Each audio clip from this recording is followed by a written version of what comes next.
ಸರ್ವರಿಗೂ ಹಾರ್ದಿಕವಾದ ಸ್ವಾಗತವನ್ನು ಕೋರುತ್ತಾ, ಆತ್ಮೀಯ ವಿದ್ಯಾರ್ಥಿಗಳೇ, ಇಂದು ಜೀವಶಾಸ್ತ್ರದಲ್ಲಿ ಬರುವ ಅತ್ಯಂತ ಆಸಕ್ತಿದಾಯಕ ಅಧ್ಯಾಯ 8ನೇ ತರಗತಿಯ ವಿಜ್ಞಾನ ವಿಷಯದ ಅಧ್ಯಾಯ 3 ಆರೋಗ್ಯ ಅನನ್ಯನಿಧಿ.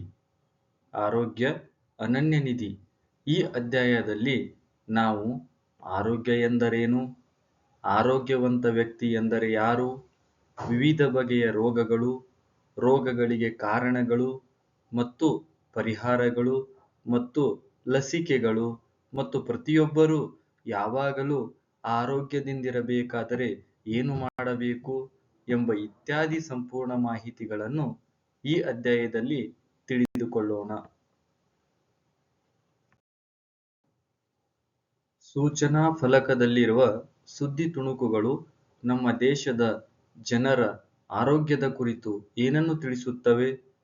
ಆರೋಗ್ಯವಾಗಿರುವುದು ಎಂದರೆ ರೋಗಗಳನ್ನು ಹೊಂದಿಲ್ಲ ಎಂದೇ? ಆರೋಗ್ಯ ಇದು ರೋಗಪೀಡಿತರಾಗದೇ ಇರುವುದಕ್ಕಿಂತ ಹೆಚ್ಚೇ? ಬನ್ನಿ ಹಾಗಾದ್ರೆ ತಿಳಿಯೋಣ. ಆರೋಗ್ಯವು ದೈಹಿಕವಾಗಿ ಉತ್ತಮವಾಗಿರುವುದು, ಸಕಾರಾತ್ಮಕವಾಗಿರುವುದು ಮತ್ತು ಉತ್ತಮ ಸಂಬಂಧಗಳನ್ನು ಹೊಂದಿರುವುದನ್ನು ಸಹ ಒಳಗೊಂಡಿರುತ್ತದೆ. ದೈಹಿಕವಾಗಿ ಉತ್ತಮವಾಗಿರುವುದು, ಸಕಾರಾತ್ಮಕವಾಗಿರುವುದು ಮತ್ತು ಉತ್ತಮ ಸಂಬಂಧಗಳನ್ನು ಹೊಂದಿರುವುದನ್ನು ಸಹ ಒಳಗೊಂಡಿರುತ್ತದೆ. ಆರೋಗ್ಯವಂತ ವ್ಯಕ್ತಿಗಳು ತಮ್ಮ ದೇಹಾರೋಗ್ಯವನ್ನು ಕಾಪಾಡಿಕೊಳ್ಳುತ್ತಾರೆ, ಸಕಾರಾತ್ಮಕ ಮನಸ್ಥಿತಿಯನ್ನು ಕಾಪಾಡಿಕೊಳ್ಳುತ್ತಾರೆ ಮತ್ತು ಸಾಮಾಜಿಕ ಜೀವನವನ್ನು ಆನಂದಿಸುತ್ತಾರೆ. ಆರೋಗ್ಯವಾಗಿರುವುದು ಎಂದರೆ ನಿಜವಾಗಿಯೂ ಏನು ಎಂಬುದನ್ನು ನಾವೀಗ ಅನ್ವೇಷಿಸೋಣ. ಚಟುವಟಿಕೆ 3.1 ನಾವೀಗ ಓದೋಣ. 8ನೇ ತರಗತಿಯ ವಿದ್ಯಾರ್ಥಿಯು ಮತ್ತೊಂದು ನಗರದ ಹೊಸ ಶಾಲೆಗೆ ಸ್ಥಳಾಂತರಗೊಂಡನು. ಸ್ನೇಹಿತರಿಲ್ಲದೆ ಮತ್ತು ಸದಾ ಕಾರ್ಯನಿರತ ಪೋಷಕರಿಂದಾಗಿ ತನ್ನ ಹೊಸ ಪರಿಸರದಲ್ಲಿ ಅವನು ಒಂಟಿತನವನ್ನು ಅನುಭವಿಸಿದನು.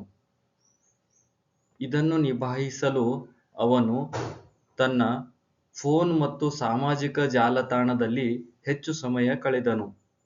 ಆದರೆ ಇದು ಆತನಿಗೆ ಇನ್ನಷ್ಟು ಕೆಡುಕನ್ನು ಉಂಟುಮಾಡಿತು. ಅವನು ಸ್ನೇಹಿತರನ್ನು ಹೊಂದಲು ಪ್ರಯತ್ನಿಸುವುದನ್ನು ನಿಲ್ಲಿಸಿದನು. ಅವನಿಗೆ ತಲೆನೋವು ಪ್ರಾರಂಭವಾಯಿತು. ಅವನು ತೂಕವನ್ನು ಕಳೆದುಕೊಂಡನು ಮತ್ತು ಚೆನ್ನಾಗಿ ನಿದ್ರೆ ಮಾಡಲು ಅವನಿಗೆ ಸಾಧ್ಯವಾಗಲಿಲ್ಲ. ಫೋನ್ ಬಳಕೆಯನ್ನು ಕಡಿಮೆ ಮಾಡಲು ಮತ್ತು ಸಮಾಲೋಚಕರೊಬ್ಬರನ್ನು ಭೇಟಿಯಾಗಲು ವೈದ್ಯರು ಸಲಹೆ ನೀಡಿದರು. ಸ್ನೇಹಿತರನ್ನು ಮಾಡಿಕೊಳ್ಳಲು ಮತ್ತು ಅವನ ಆರೋಗ್ಯವನ್ನು ಸುಧಾರಿಸಲು ಶಾಲೆಯ ಸಮಾಲೋಚಕರು ಅವನಿಗೆ ಸಹಾಯ ಮಾಡಲು ವ್ಯವಸ್ಥೆ ಮಾಡಿದರು. ಆಲೋಚಿಸಿ ಮತ್ತು ಪ್ರತಿಕ್ರಿಯಿಸಿ. ಆ ಹುಡುಗನ ಆರೋಗ್ಯ ಸಮಸ್ಯೆಗೆ ಕಾರಣವೇನು? ಅವನ ಅಭ್ಯಾಸಗಳು ಮತ್ತು ಸುತ್ತಲಿನ ವಾತಾವರಣ ಅವನ ಯೋಗಕ್ಷೇಮದ ಮೇಲೆ ಹೇಗೆ ಪರಿಣಾಮ ಬೀರಿದವು? ಕಾರಣಗಳು ಸ್ನೇಹಿತರನ್ನು ಮಾಡಿಕೊಳ್ಳದೇ ಇರುವುದು, ದೈಹಿಕವಾಗಿ, ಮಾನಸಿಕವಾಗಿ ಮತ್ತು ಸಾಮಾಜಿಕವಾಗಿ ಸಂತೋಷವಾಗಿರದೇ ಇರುವುದೇ ಮುಖ್ಯ ಕಾರಣ. ಹಾಗಾದರೆ ಆರೋಗ್ಯವಾಗಿರುವುದು ಎಂದರೇನು ಎಂದು ನಾವು ಈಗ ನೋಡೋಣ. ಆರೋಗ್ಯವಾಗಿರುವುದೆಂದರೆ ಕೇವಲ ರೋಗಮುಕ್ತ ಸ್ಥಿತಿ ಎಂದಲ್ಲ, ಬದಲಿಗೆ ದೈಹಿಕವಾಗಿ, ಮಾನಸಿಕವಾಗಿ ಮತ್ತು ಸಾಮಾಜಿಕವಾಗಿ ಸಂತೋಷವಾಗಿರುವುದು ಎಂದರ್ಥ ಎಂದು ವಿಶ್ವ ಆರೋಗ್ಯ ಸಂಸ್ಥೆ WHO ವ್ಯಾಖ್ಯಾನಿಸಿದೆ. ಆರೋಗ್ಯವಾಗಿರುವುದೆಂದರೆ ಕೇವಲ ರೋಗಮುಕ್ತ ಸ್ಥಿತಿ ಎಂದಲ್ಲ, ಬದಲಿಗೆ ದೈಹಿಕವಾಗಿ, ಮಾನಸಿಕವಾಗಿ ಮತ್ತು ಸಾಮಾಜಿಕವಾಗಿ ಸಂತೋಷವಾಗಿರುವುದು ಎಂದರ್ಥ ಎಂದು ವಿಶ್ವ ಆರೋಗ್ಯ ಸಂಸ್ಥೆ WHO ವರ್ಲ್ಡ್ ಹೆಲ್ತ್ ಆರ್ಗನೈಸೇಷನ್ ವ್ಯಾಖ್ಯಾನಿಸಿದೆ. ಆರೋಗ್ಯವಂತ ವ್ಯಕ್ತಿಯು ವಿವಿಧ ಕಾರ್ಯಗಳನ್ನು ಹೆಚ್ಚು ಪರಿಣಾಮಕಾರಿಯಾಗಿ ನಿರ್ವಹಿಸಬಹುದು ಮತ್ತು ವಿಭಿನ್ನ ಹಾಗೂ ಕಷ್ಟಕರ ಸಂದರ್ಭಗಳನ್ನು ಉತ್ತಮವಾಗಿ ನಿಭಾಯಿಸಬಹುದು. ಆರೋಗ್ಯವಂತ ವ್ಯಕ್ತಿಯು ಸಮಾನ ಮನಸ್ಕ ಗುಂಪುಗಳು ಮತ್ತು ಸಮಾಜದ ಇತರ ಸದಸ್ಯರೊಂದಿಗೆ ಚೆನ್ನಾಗಿ ಹೊಂದಿಕೊಳ್ಳಬಹುದು. ಆರೋಗ್ಯದ ಬಗ್ಗೆ ಇನ್ನಷ್ಟು ಅರ್ಥ ಮಾಡಿಕೊಳ್ಳೋಣ. ನಮ್ಮ ವೈಜ್ಞಾನಿಕ ಪರಂಪರೆ ನೋಡೋದಾದ್ರೆ, ನಿಜವಾದ ಆರೋಗ್ಯವು ದೇಹ, ಮನಸ್ಸು ಮತ್ತು ಸುತ್ತಲಿನ ಪರಿಸರದೊಂದಿಗಿನ ಸಮತೋಲನ ಎಂದು ಆಯುರ್ವೇದವು ನಮಗೆ ಕಲಿಸುತ್ತದೆ. ನಿಜವಾದ ಆರೋಗ್ಯವು ದೇಹ, ಮನಸ್ಸು ಮತ್ತು ಸುತ್ತಲಿನ ಪರಿಸರದೊಂದಿಗಿನ ಸಮತೋಲನ ಎಂದು ಆಯುರ್ವೇದವು ನಮಗೆ ಕಲಿಸುತ್ತದೆ. ದಿನಚರಿ ಅಂದ್ರೆ ನಿತ್ಯಕ್ರಮ ಮತ್ತು ಋತುಚರ್ಯದ ಕಾಲೋಚಿತ ದಿನಚರಿ ಅನುಸರಣೆಯು ಈ ಸಮತೋಲನವನ್ನು ಸಹಾಯ ಮಾಡುತ್ತದೆ. ಒಬ್ಬರ ಪ್ರಕೃತಿಗೆ ದೇಹದ ರಚನೆಗೆ ಸೂಕ್ತವಾದ ತಾಜಾ ಆರೋಗ್ಯಕರ ಆಹಾರವನ್ನು ಸೇವಿಸುವುದು ಅತ್ಯಗತ್ಯ. ನಿಯತ ವ್ಯಾಯಾಮ, ಸ್ವಚ್ಛತೆ, ವಿಶ್ರಾಂತ ನಿದ್ರೆ ಮತ್ತು ಶಾಂತ ಮನಸ್ಸು ಒಟ್ಟಾರೆ ಯೋಗಕ್ಷೇಮವನ್ನು ಬೆಂಬಲಿಸುತ್ತದೆ. ಯೋಗ, ಧ್ಯಾನ ಮತ್ತು ಸಾವಧಾನತೆಯಂತ ಅಭ್ಯಾಸಗಳ ಕಾಪಾಡಿಕೊಳ್ಳುವ ಮೂಲಕವೂ ಇದನ್ನು ನಾವು ಸಾಧಿಸಬಹುದು. ನಾವು ಹೇಗೆ ಆರೋಗ್ಯವಾಗಿರಬಹುದು? ಆರೋಗ್ಯವಾಗಿರುವುದು ಎಂದರೆ ಪೌಷ್ಟಿಕ ಆಹಾರವನ್ನು ಸೇವಿಸುವುದು, ನೈರ್ಮಲ್ಯವನ್ನು ಕಾಪಾಡಿಕೊಳ್ಳುವುದು, ಸ್ವಚ್ಛ ಪರಿಸರದಲ್ಲಿ ವಾಸಿಸುವುದು, ನಿಯತವಾಗಿ ವ್ಯಾಯಾಮ ಮಾಡುವುದು, ಒಳ್ಳೆಯ ನಿದ್ರೆ ಮಾಡುವುದು ಮತ್ತು ಕುಟುಂಬ ಮತ್ತು ಸ್ನೇಹಿತರೊಂದಿಗೆ ಸಮಯ ಕಳೆಯುವುದು ಮತ್ತು ಸಕಾರಾತ್ಮಕ ಮನೋಭಾವವನ್ನು ಹೊಂದಿರುವುದು ಮತ್ತು ಸಕಾರಾತ್ಮಕ ಮನೋಭಾವನೆಯನ್ನು ಹೊಂದಿರುವುದು. ಹಾಗಾದ್ರೆ ನಮ್ಮನ್ನು ನಾವು ಆರೋಗ್ಯವಾಗಿಡಲು ಏನು ಮಾಡಬೇಕು ಮತ್ತು ಏನು ಮಾಡಬಾರದು ಎಂಬುದನ್ನು ಈಗ ತಿಳಿಯೋಣ. ನಾವೀಗ ಪಟ್ಟಿ ಮಾಡೋಣ. ನಿಮ್ಮ ಪೋಷಕರು, ಶಿಕ್ಷಕರು ಅಥವಾ ಹಿರಿಯರು ಅನುಸರಿಸುವಂತೆ ನಿಮ್ಮನ್ನು ಆಗಾಗ್ಗೆ ಪ್ರೋತ್ಸಾಹಿಸುವ ಕೆಲವು ಉತ್ತಮ ಅಭ್ಯಾಸಗಳನ್ನು ಪಟ್ಟಿ ಮಾಡಿ. ಇವುಗಳಲ್ಲಿ ಎಷ್ಟು ಈಗಾಗಲೇ ನಿಮ್ಮ ದೈನಂದಿನ ದಿನಚರಿಯ ಭಾಗವಾಗಿವೆ? ನೀವು ಯಾವುದನ್ನು ಅನುಸರಿಸಲು ಪ್ರಾರಂಭಿಸಲು ಬಯಸುತ್ತೀರಿ ಅದನ್ನು ಈ ಕೆಳಗಿನ ಪಟ್ಟಿಗೆ ಸೇರಿಸಿ.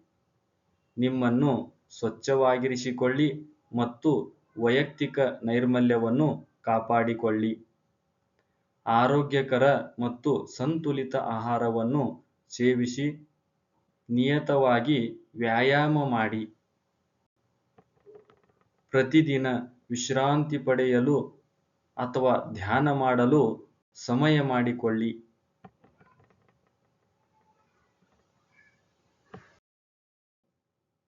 ಈಗ ನಿಮ್ಮ ಆರೋಗ್ಯಕ್ಕೆ ಒಳ್ಳೆಯದಲ್ಲದ ಅಭ್ಯಾಸಗಳ ಬಗ್ಗೆ ಯೋಚಿಸಿ. ಈ ಕೆಳಗಿನ ಪಟ್ಟಿಗೆ ಇನ್ನಷ್ಟು ಸೇರಿಸಿ. ಮೊಬೈಲ್ ಫೋನ್ಗಳು ಅಥವಾ ಡಿಜಿಟಲ್ ಪರದೆಗಳಲ್ಲಿ ಹೆಚ್ಚು ಸಮಯ ಕಳೆಯುವುದು. ಪ್ರತಿದಿನ ತ್ವರಿತ ಆಹಾರ ಅಥವಾ ಫಾಸ್ಟ್ ಫುಡ್, ಕಡಿಮೆ ಪೋಷಕಾಂಶವುಳ್ಳ ಆಹಾರ, ಜಂಕ್ ಫುಡ್ಗಳನ್ನು ಸೇವಿಸುವುದು. ತುಂಬಾ ತಡವಾಗಿ ನಿದ್ರೆ ಮಾಡುವುದು ಅಥವಾ ಸಾಕಷ್ಟು ನಿದ್ರೆ ಮಾಡದಿರುವುದು. ಊಟವನ್ನು, ವಿಶೇಷವಾಗಿ ಬೆಳಗಿನ ಉಪಹಾರವನ್ನು ತಪ್ಪಿಸುವುದು. ನಮ್ಮ ದೇಹ ಮತ್ತು ಮನಸ್ಸಿನ ಬಗ್ಗೆ ಕಾಳಜಿ ವಹಿಸುವುದು ಮುಖ್ಯ. ಆರೋಗ್ಯಕರ ಅಭ್ಯಾಸಗಳು ಆರೋಗ್ಯಕರ ದೇಹ ಮತ್ತು ಆರೋಗ್ಯಕರ ಮನಸ್ಸನ್ನು ಬೆಂಬಲಿಸುತ್ತವೆ. ನಿಮ್ಮ ಶೋಧನೆಗಳನ್ನು ನಿಮ್ಮ ಸ್ನೇಹಿತರು ಮತ್ತು ಶಿಕ್ಷಕರೊಂದಿಗೆ ಚರ್ಚಿಸಿ. ನೀವು ಭಾಗವಹಿಸಿದ ಚಟುವಟಿಕೆ ಮತ್ತು ನೀವು ನಡೆಸಿದ ಚರ್ಚೆಗಳಿಂದ ನಮ್ಮ ಆರೋಗ್ಯವು ಅನೇಕ ಅಂಶಗಳ ಮೇಲೆ ಅವಲಂಬಿತವಾಗಿದೆ ಎಂದು ನೀವು ಅರಿತುಕೊಂಡಿರಬಹುದು. ಈ ಅಂಶಗಳು ನಮ್ಮ ಜೀವನ ಶೈಲಿ, ಅಂದರೆ ನಾವು ಹೇಗೆ ಬದುಕುತ್ತೇವೆ ಮತ್ತು ನಮ್ಮ ಪರಿಸರವನ್ನು, ನಮ್ಮ ಸುತ್ತಮುತ್ತಲಿನವು ಒಳಗೊಂಡಿದೆ ಎಂಬುದು ಇದರಿಂದ ನಮಗೆ ತಿಳಿಯುತ್ತದೆ. ಆರೋಗ್ಯಕರ ಜೀವನ ಶೈಲಿಯನ್ನು ಕಾಪಾಡಿಕೊಳ್ಳಿ. ಸಾಕಷ್ಟು ಹಣ್ಣುಗಳು, ತರಕಾರಿಗಳು ಮತ್ತು ಧಾನ್ಯಗಳಿರುವ ಸಂತುಲಿತ ಆಹಾರವನ್ನು ದಿನವೂ ಸೇವಿಸಿ. ಸಂಸ್ಕರಿಸಿದ ಕೊಬ್ಬಿನ ಆಹಾರ ಅಥವಾ ಸಕ್ಕರೆ ಅಂಶವಿರುವ ಆಹಾರ ಮತ್ತು ಪಾನೀಯಗಳನ್ನು ಸೇವಿಸಲೇಬೇಡಿ. ಬಯಲಿನಲ್ಲಿ ಆಟವಾಡುವ ಮೂಲಕ ನಡಿಗೆ, ಓಟ, ಸೈಕಲ್ ಸವಾರಿ ಅಥವಾ ವ್ಯಾಯಾಮ ಮಾಡುವ ಮೂಲಕ ದೈಹಿಕವಾಗಿ ಸಕ್ರಿಯರಾಗಿರಿ. ಪರದೆಯ ಸಮಯವನ್ನು ಮಿತಿಗೊಳಿಸಿ ಮತ್ತು ನಿಸರ್ಗದಲ್ಲಿ ಹೆಚ್ಚಿನ ಸಮಯ ಕಳೆಯಿರಿ. ನಿಮ್ಮ ದೇಹ ಮತ್ತು ಮನಸ್ಸಿಗೆ ವಿಶ್ರಾಂತಿ ದೊರಕಲು ಮತ್ತು ಚೇತರಿಸಿಕೊಳ್ಳಲು ಸಹಾಯವಾಗುವಂತೆ ಸಾಕಷ್ಟು ನಿದ್ರೆ ಮಾಡಿ. ಸರಳ ಉಸಿರಾಟದ ಯೋಗ ಅಥವಾ ಪ್ರಾಣಾಯಾಮದಂಥ ವ್ಯಾಯಾಮಗಳನ್ನು ನಿಯತವಾಗಿ ಅಭ್ಯಾಸ ಮಾಡಿ. ತಂಬಾಕು, ಆಲ್ಕೋಹಾಲ್ ಮತ್ತು ಮಾದಕ ವಸ್ತುಗಳಂತಹ ಹಾನಿಕಾರಕ ವಸ್ತುಗಳನ್ನು ಸ್ಪಷ್ಟವಾಗಿ ಧಿಕ್ಕರಿಸಿ.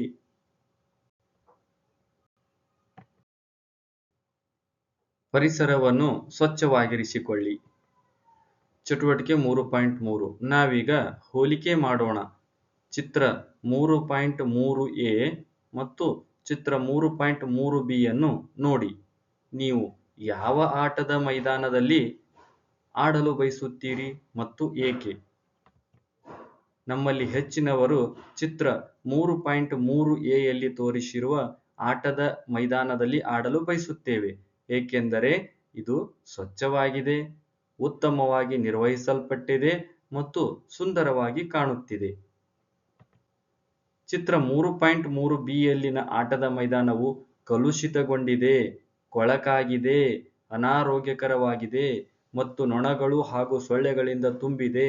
ಅಂತಹ ಪ್ರದೇಶಗಳಲ್ಲಿ ವಾಸಿಸುವ ಜನರು ಆಗಾಗ್ಗೆ ಅನಾರೋಗ್ಯಕ್ಕೆ ಒಳಗಾಗಬಹುದು. ಉತ್ತಮ ಅಭ್ಯಾಸಗಳನ್ನು ಬೆಳೆಸಿಕೊಳ್ಳುವುದು ಮತ್ತು ಆರೋಗ್ಯಕರ ಜೀವನ ಶೈಲಿಯನ್ನು ಅಳವಡಿಸಿಕೊಳ್ಳುವುದರ ಜೊತೆಗೆ ನಾವು ನಮ್ಮನ್ನು ಮತ್ತು ನಮ್ಮ ಸುತ್ತಲಿನ ಪ್ರದೇಶವನ್ನು ಸ್ವಚ್ಛವಾಗಿಟ್ಟುಕೊಳ್ಳಬೇಕು. ಸಾಕಷ್ಟು ಹೊಗೆ ಅಥವಾ ಧೂಳು ಇರುವ ಸ್ಥಳದಲ್ಲಿ ಉಸಿರಾಡುವುದು ಕಷ್ಟ ಎಂಬುದು ನಿಮ್ಮ ಅನುಭವಕ್ಕೆ ಬಂದಿದೆಯೇ? ಅದು ಏಕೆಂದರೆ ಶುದ್ಧ ಗಾಳಿ ಮತ್ತು ನೀರು ನಮ್ಮ ಆರೋಗ್ಯಕ್ಕೆ ಮುಖ್ಯ. ನಗರಗಳಲ್ಲಿ ವಾಹನಗಳು ಮತ್ತು ಕಾರ್ಖಾನೆಗಳಿಂದ ಉಂಟಾಗುವ ವಾಯು ಮಾಲಿನ್ಯವು ಕೆಮ್ಮು ಅಥವಾ ಅಸ್ತಮಾದಂಥ ಸಮಸ್ಯೆಗಳನ್ನು ಉಂಟುಮಾಡಬಹುದು. ಗಾಳಿಯು ಎಷ್ಟು ಸ್ವಚ್ಛವಾಗಿದೆ ಎಂದು ತಿಳಿಯಲು ವಾಯು ಗುಣಮಟ್ಟದ ಸೂಚ್ಯಂಕ AQI ವಾಯು ಗುಣಮಟ್ಟ ಸೂಚ್ಯಂಕ AQI ನಮಗೆ ಸಹಾಯ ಮಾಡುತ್ತದೆ. ಸ್ವಚ್ಛ ವಾತಾವರಣವು ನಮಗೆ ಆರೋಗ್ಯವಾಗಿರಲು ಮತ್ತು ಆಹ್ಲಾದವಾಗಿರಲು ಸಹಾಯ ಮಾಡುತ್ತದೆ. ಆದರೆ ಆರೋಗ್ಯವು ದೇಹಕ್ಕೆ ಮಾತ್ರ ಸೀಮಿತವಲ್ಲ. ನಮ್ಮ ಭಾವನೆಗಳು ಮತ್ತು ಸಂಬಂಧಗಳು ಸಹ ಮುಖ್ಯವಾಗಿವೆ. ನಾವು ಉತ್ತಮ ಆಹಾರವನ್ನು ಸೇವಿಸಿ ನಿರ್ಮಲ ಪರಿಸರದಲ್ಲಿ ವಾಸಿಸುತ್ತಿದ್ದರೂ, ನಾವು ಒಂಟಿಯಾಗಿದ್ದರೆ ಅಥವಾ ಅಸಹನೆಯನ್ನು ಹೊಂದಿದ್ದರೆ ನಾವು ಒಳ್ಳೆಯ ಮನಸ್ಥಿತಿಯನ್ನು ಹೊಂದಿರಲು ಸಾಧ್ಯವಿಲ್ಲ. ಸ್ನೇಹಿತರು ಮತ್ತು ಕುಟುಂಬದೊಂದಿಗೆ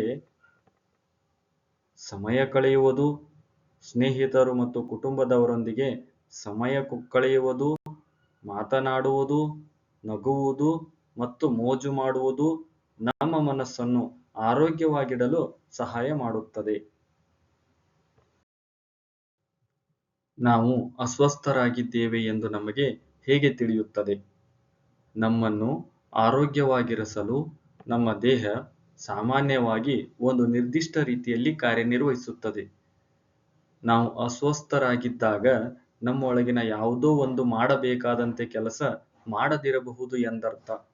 ನೋವು, ಆಯಾಸ ಅಥವಾ ತಲೆ ತಿರುಗುವಿಕೆಯಂಥ ರೋಗಲಕ್ಷಣಗಳನ್ನು ಹೊಂದಿರಬಹುದು ಮತ್ತು ಜ್ವರ, ದದ್ದು, ಅಧಿಕ ರಕ್ತದೊತ್ತಡ ಅಥವಾ ಊತದಂಥ ಚಿಹ್ನೆಗಳು ನಾವು ಅಸ್ವಸ್ಥರಾಗಿದ್ದೇವೆ ಎಂದು ಸೂಚಿಸುತ್ತವೆ. ನಾವು ಅನುಭವಿಸುವುದು ನೋವಿನಂತೆ ರೋಗಲಕ್ಷಣವಾದರೆ, ಹಾಗೆಯೇ ಚಿಹ್ನೆಯು ನೋಡಬಹುದಾದ ಅಥವಾ ಅಳೆಯಬಹುದಾದದ್ದು, ಅಥವಾ ನಮಗೆ ಜ್ವರ ಬಂದಾಗ ದೇಹದ ತಾಪದಲ್ಲಾಗುವ ಹೆಚ್ಚಳ ನಮ್ಮ ಅಸ್ವಸ್ಥತೆಗೆ ಕಾರಣವೇನು ಎಂಬುದನ್ನು ಅರ್ಥಮಾಡಿಕೊಳ್ಳಲು ಇವು ವೈದ್ಯರಿಗೆ ಸಹಾಯ ಮಾಡುತ್ತವೆ. ರೋಗಗಳು, ಕಾರಣಗಳು ಮತ್ತು ವಿಧಗಳು ಯಾವುವು ಎಂದು ಈಗ ನೋಡೋಣ. ರೋಗವು ದೇಹ ಅಥವಾ ಮನಸ್ಸಿನ ಸಾಮಾನ್ಯ ಕಾರ್ಯದ ಮೇಲೆ ಪರಿಣಾಮ ಬೀರುವ ಸ್ಥಿತಿಯಾಗಿದೆ. ಒಂದು ಅಥವಾ ಹೆಚ್ಚಿನ ಅಂಗಗಳು ಅಥವಾ ಅಂಗವ್ಯೂಹಗಳು ಸರಿಯಾಗಿ ಕಾರ್ಯನಿರ್ವಹಿಸುವುದನ್ನು ನಿಲ್ಲಿಸಿದಾಗ ಇದು ಉಂಟಾಗಬಹುದು. ಕೆಲವು ರೋಗಗಳು ಬ್ಯಾಕ್ಟೀರಿಯಾ, ವೈರಸ್ಗಳು, ಶಿಲೀಂಧ್ರಗಳು, ಹುಳುಗಳು ಅಥವಾ ಪ್ರೋಟೋಜುವಾದಂಥ ಏಕಕೋಶೀಯ ಜೀವಿಗಳು ಮುಂತಾದ ಸೂಕ್ಷ್ಮಜೀವಿಗಳಿಂದ ಉಂಟಾಗುತ್ತವೆ. ರೋಗ ಉಂಟು ಮಾಡುವ ಈ ಜೀವಿಗಳನ್ನು ನಾವು ರೋಗಕಾರಕಗಳು ಎಂದು ಕರೆಯುತ್ತೇವೆ. ಇತರ ಕಾಯಿಲೆಗಳು ಪೋಷಕಾಂಶಗಳ ಕೊರತೆ ಅಥವಾ ಅನಾರೋಗ್ಯಕರ ಜೀವನ ಶೈಲಿಯಿಂದ ಉಂಟಾಗಬಹುದು. ಕೆಲವು ರೋಗಗಳು ಅಲ್ಪಾವಧಿಯವರೆಗೆ ಮಾತ್ರ ಇರುತ್ತವೆ, ಆದರೆ ಇತರೆ ಕೆಲವು ರೋಗಗಳು ದೀರ್ಘಕಾಲದವರೆಗೆ, ಅಂದರೆ ಬಹಳ ದಿನಗಳವರೆಗೆ ಮುಂದುವರಿಯಬಹುದು ಮತ್ತು ಇವುಗಳಿಗೆ ನಿಯತ ಚಿಕಿತ್ಸೆ ಅಥವಾ ಆರೈಕೆಯ ಅಗತ್ಯವಿರುತ್ತದೆ. ರೋಗ ಉಂಟಾಗಲು ಕಾರಣಗಳು ಮತ್ತು ಅವು ಹೇಗೆ ಹರಡುತ್ತವೆ ಎಂಬುದರ ಆಧಾರದ ಮೇಲೆ ರೋಗಗಳನ್ನು 2 ಪ್ರಮುಖ ವಿಧಗಳಾಗಿ ವರ್ಗೀಕರಿಸಬಹುದು. ಅವುಗಳನ್ನು ನಾವೀಗ ತಿಳಿಯೋಣ. ಸಾಂಕ್ರಾಮಿಕವಲ್ಲದ ರೋಗಗಳು. ಕ್ಯಾನ್ಸರ್, ಮಧುಮೇಹ ಅಥವಾ ಅಸ್ತಮಾದಂಥ ಕೆಲವು ರೋಗಗಳು ರೋಗಕಾರಕಗಳಿಂದ ಉಂಟಾಗುವುದಿಲ್ಲ ಮತ್ತು ಒಬ್ಬ ವ್ಯಕ್ತಿಯಿಂದ ಇನ್ನೊಬ್ಬರಿಗೆ ಹರಡುವುದಿಲ್ಲ. ಅವು ಸಾಮಾನ್ಯವಾಗಿ ಜೀವನ ಶೈಲಿ, ಆಹಾರ ಪದ್ಧತಿ ಮತ್ತು ಪರಿಸರಕ್ಕೆ ಸಂಬಂಧಿಸಿವೆ. ಸೋಂಕಿತ ವ್ಯಕ್ತಿ ನೇರ ಸಂಪರ್ಕ, ಗಾಳಿಯ ಮೂಲಕ, ಪರೋಕ್ಷ ಸಂಪರ್ಕ, ಆಹಾರದ ಮೂಲಕ, ಸೊಳ್ಳೆಗಳು. ಸಾಂಕ್ರಾಮಿಕ ರೋಗಗಳು ರೋಗಕಾರಕಗಳಿಂದ ಉಂಟಾಗಬಹುದು. ಸಾಂಕ್ರಾಮಿಕ ರೋಗಗಳು ರೋಗಕಾರಕಗಳಿಂದ ಉಂಟಾಗುವ ರೋಗಗಳನ್ನು ಸಾಂಕ್ರಾಮಿಕ ರೋಗಗಳು ಎಂದು ಕರೆಯುತ್ತಾರೆ. ಅವು ಒಬ್ಬ ವ್ಯಕ್ತಿಯಿಂದ ಇನ್ನೊಬ್ಬ ವ್ಯಕ್ತಿಗೆ ಹರಡಬಹುದು. ಸಾಂಕ್ರಾಮಿಕ ರೋಗಗಳಿಗೆ ಕೆಲವು ಉದಾಹರಣೆಗಳೆಂದರೆ ವಿಷಮ ಶೀತ ಜ್ವರ, ಡೆಂಗ್ಯೂ, ಫ್ಲೂ, ಚಿಕನ್ ಪಾಕ್ಸ್ ಮತ್ತು ಕೋವಿಡ್-19. ಆರೋಗ್ಯವಂತ ವ್ಯಕ್ತಿ. ಇತ್ತೀಚಿನ ವರ್ಷಗಳಲ್ಲಿ ಮಧುಮೇಹ, ಹೃದ್ರೋಗ ಮತ್ತು ಕ್ಯಾನ್ಸರ್ನಂಥ ಸಾಂಕ್ರಾಮಿಕವಲ್ಲದ ಕಾಯಿಲೆಗಳು ಭಾರತದಲ್ಲಿ ಹೆಚ್ಚು ಸಾಮಾನ್ಯವಾಗಿವೆ. ಹೆಚ್ಚು ಸಂಸ್ಕರಿಸಿದ ಆಹಾರವನ್ನು ಸೇವಿಸುವುದು, ಕಡಿಮೆ ವ್ಯಾಯಾಮ ಮಾಡುವುದು ಮುಂತಾದ ಜನರ ಜೀವನ ಶೈಲಿಯಲ್ಲಾದ ಬದಲಾವಣೆಗಳಿಂದ ಇದು ಉಂಟಾಗುತ್ತಿದೆ. ಇಂದು ಭಾರತದಲ್ಲಿ ಹೆಚ್ಚಿನ ಸಾವುಗಳು ಸಾಂಕ್ರಾಮಿಕವಲ್ಲದ ರೋಗಗಳಿಂದ ಉಂಟಾಗುತ್ತಿದೆ. ರೋಗಗಳ ಈ 2 ವಿಧಗಳ ನಡುವಿನ ವ್ಯತ್ಯಾಸವನ್ನು ಅರ್ಥಮಾಡಿಕೊಳ್ಳುವುದು ರೋಗಗಳು ಹೇಗೆ ಹರಡುತ್ತವೆ ಮತ್ತು ಅವುಗಳನ್ನು ಹೇಗೆ ತಡೆಗಟ್ಟಬಹುದು ಎಂಬುದನ್ನು ತಿಳಿಯಲು ನಮಗೆ ಸಹಾಯ ಮಾಡುತ್ತದೆ. ಎಲ್ಲಾ ಸಾಂಕ್ರಾಮಿಕ ರೋಗಗಳು ರೋಗಕಾರಕಗಳಿಂದ ಉಂಟಾಗುತ್ತವೆ.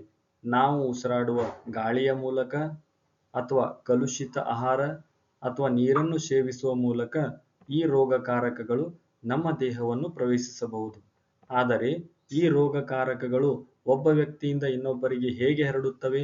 ಸೋಂಕಿತ ವ್ಯಕ್ತಿಯು ಕೆಮ್ಮಿದಾಗ ಅಥವಾ ಸೀನಿದಾಗ, ಗಾಳಿಯ ಮೂಲಕ ಅಥವಾ ಕೈ ಕುಲುಕುವಂಥ ನೇರ ಸಂಪರ್ಕದ ಮೂಲಕ ಅಥವಾ ಪರೋಕ್ಷವಾಗಿ ಸೋಂಕಿತ ವ್ಯಕ್ತಿಯ ವೈಯಕ್ತಿಕ ವಸ್ತುಗಳನ್ನು ಹಂಚಿಕೊಳ್ಳುವ ಮೂಲಕ ರೋಗಗಳು ಹರಡುತ್ತವೆ.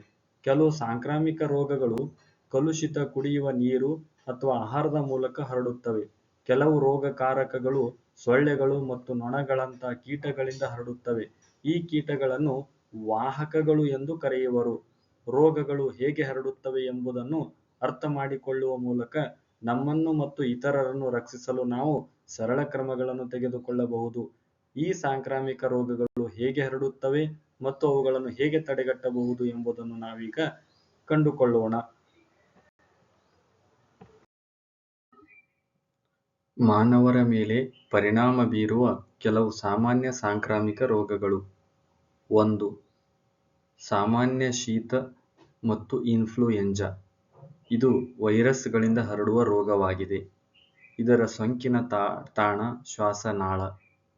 ಲಕ್ಷಣಗಳು: ಮೂಗು ಕಟ್ಟುವಿಕೆ ಮತ್ತು ಸುರಿಯುವಿಕೆ, ಗಂಟಲು ನೋವು, ಜ್ವರ, ಕೆಮ್ಮು, ಮೈಕೈ ನೋವು.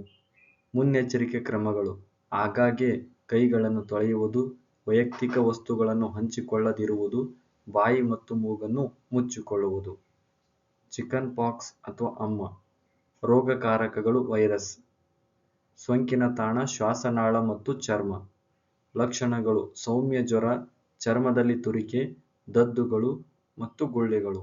ಮುನ್ನೆಚ್ಚರಿಕೆ ಕ್ರಮಗಳು: ರೋಗಿಯನ್ನು ಸಂಪೂರ್ಣವಾಗಿ ಪ್ರತ್ಯೇಕಿಸುವುದು, ಬಾಯಿ ಮತ್ತು ಮೂಗನ್ನು ಮುಚ್ಚಿಕೊಳ್ಳುವುದು, ಲಸಿಕೆ ಹಾಕುವುದು. ಇವು ಗಾಳಿಯ ಮೂಲಕ ಹರಡುವ ರೋಗಗಳು. ದಡಾರ ಈ ರೋಗದ ರೋಗಕಾರಕ ವೈರಸ್. ಸೋಂಕಿನ ತಾಣ ಚರ್ಮ ಮತ್ತು ಶ್ವಾಸನಾಳ.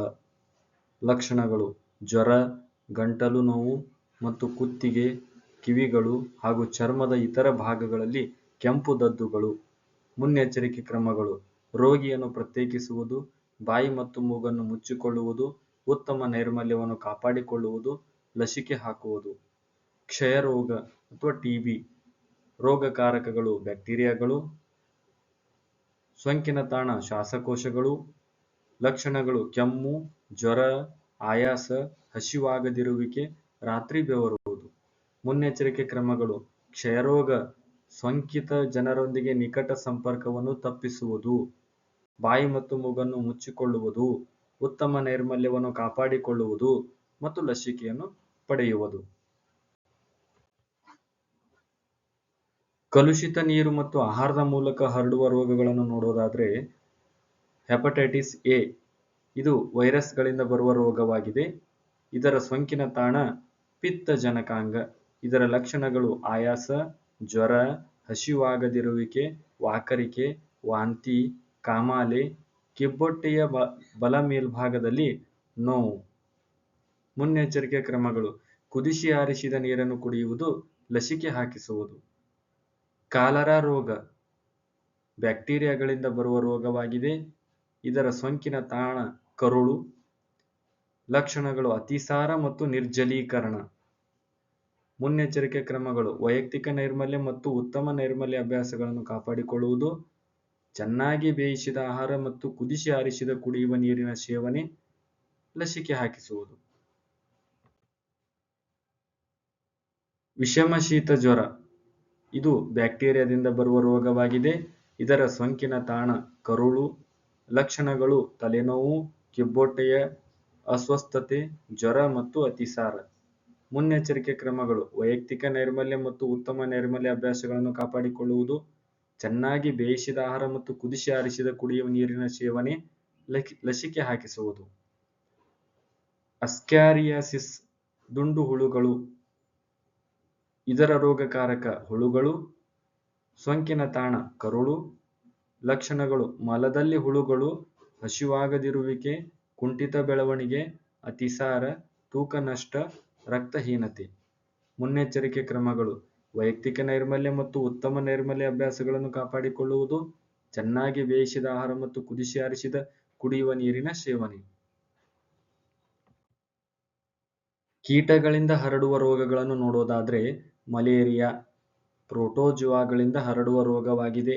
ಸೋಂಕಿನ ತಾಣ ಚರ್ಮ ಮತ್ತು ರಕ್ತ. ಲಕ್ಷಣಗಳು ತೀವ್ರ ಜ್ವರ, ವಿಪರೀತ ಬೆವರುವಿಕೆ, ಪುನರಾವರ್ತಿತ ಚಳಿ. ಮುನ್ನೆಚ್ಚರಿಕೆ ಕ್ರಮಗಳು: ಸೊಳ್ಳೆ ಪರದೆಗಳು ಮತ್ತು ಸೊಳ್ಳೆ ನಿವಾರಕಗಳ ಬಳಕೆ, ಉದ್ದನೆಯ ತೋಳಿನ ಬಟ್ಟೆಗಳನ್ನು ಧರಿಸುವುದು, ನಿಮ್ಮ ಮನೆ ಮತ್ತು ಸುತ್ತಲಿನ ಪ್ರದೇಶಗಳಲ್ಲಿ ಸೊಳ್ಳೆಗಳ ಸಂತಾನೋತ್ಪತ್ತಿಯನ್ನು ನಿಯಂತ್ರಿಸುವುದು. ಡೆಂಗ್ಯೂ ಜ್ವರ ಅಥವಾ ಮೂಳೆ ಮುರಿ ಜ್ವರ ವೈರಸ್ಗಳಿಂದ ಬರುವ ರೋಗವಾಗಿದ್ದು, ಇದರ ಸೋಂಕಿನ ತಾಣ ಚರ್ಮ ಮತ್ತು ರಕ್ತ. ಲಕ್ಷಣಗಳು ಜ್ವರ, ತಲೆನೋವು, ಸ್ನಾಯು ಮತ್ತು ಕೀಲು ನೋವು, ವಾಕರಿಕೆ. ಮುನ್ನೆಚ್ಚರಿಕೆ ಕ್ರಮಗಳು: ಸೊಳ್ಳೆ ಪರದೆಗಳು ಮತ್ತು ಸೊಳ್ಳೆ ನಿವಾರಕಗಳನ್ನು ಬಳಕೆ ಮಾಡಬೇಕು, ಉದ್ದನೆಯ ತೋಳಿನ ಬಟ್ಟೆಗಳನ್ನು ಧರಿಸುವುದು, ನಿಮ್ಮ ಮನೆ ಮತ್ತು ಸುತ್ತಲಿನ ಪ್ರದೇಶಗಳಲ್ಲಿ ಸೊಳ್ಳೆಗಳ ಸಂತಾನೋತ್ಪತ್ತಿಯನ್ನು ನಿಯಂತ್ರಿಸುವುದು, ಸುತ್ತಲಿನ ಪ್ರದೇಶಗಳ ಗುಂಡಿಗಳಲ್ಲಿ ನೀರು ನಿಲ್ಲದಂತೆ ನೋಡಿಕೊಳ್ಳುವುದು.